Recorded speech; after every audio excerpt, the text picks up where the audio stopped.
What's up, traders? Matt from the Trade Brigade here doing a technical analysis on ticker symbol KRYS for Krystal Biotech. On the left-hand side, we have the daily time frame, and on the right-hand side, the 30-minute intraday time frame. First things first, because we have not yet covered this one together on the channel, let's start by giving ourselves that daily roadmap, just coming in and pointing out the most obvious areas of support and resistance. Then we'll talk more nuance as we drill down to the 30-minute intraday time frame. So what you'll notice, of course, is there was a massive gap up on today's session. I'm not saying the gap has to fill at all, not in one day, not in 1 week, not in 1 month, but if we start taking out this area here, noting there's a big gap underneath, there's quite a ways to fall. I would really imagine that some of these areas start to act as intermediate support. Again, I'm not calling for the full gap fill all in one fell swoop, just noting there's not a whole lot of support there from a technical perspective. So that's the deal if we start breaking down underneath the lows of the day. Let's talk about this catalyst. I mean, there was quite certainly a bunch of price targets put on the back of this stock, and to add on top of that another catalyst,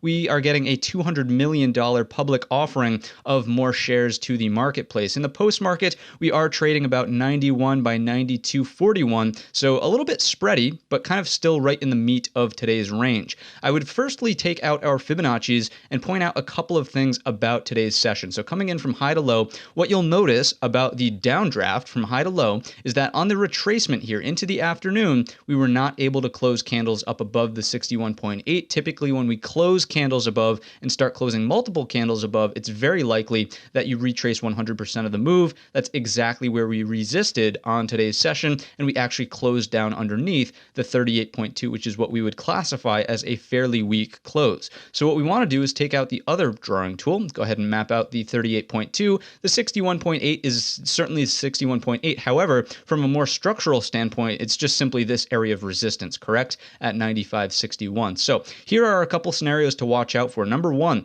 would be, if we fall back down into this area, that's bearish consolidation, quite simply put, a breakdown of this area in here of support. So underneath today's low of day, but also kind of underneath this prior shelf of resistance at 83.11, opens up the door for lower. That gap starts to fill. Again, not all in one day, but still, this is a fairly significant range all the way down towards 72.33. That's the downside case here. A little bit of an advanced heads up on when and if that case will be panning out would be if we break down underneath that support trend line. Again, I don't expect it to hold forever, but as of right now, it is supporting and giving us a little bit of an idea of the potential trend at hand. So advanced heads up if that breaks, and then really looking for the downside if we take out the low of day. Quickly coming over to the trade tab, what you'll notice, pleasant surprise here, this is actually easy to borrow. So you can short the shares, and also the options volume is not horrific. It's not the best. I'd probably opt for short shares, but some of these strikes actually have a decent amount of volume, noting that we have nearly 2,000 on some of these strikes. The spread, again, is a little bit of a concern here.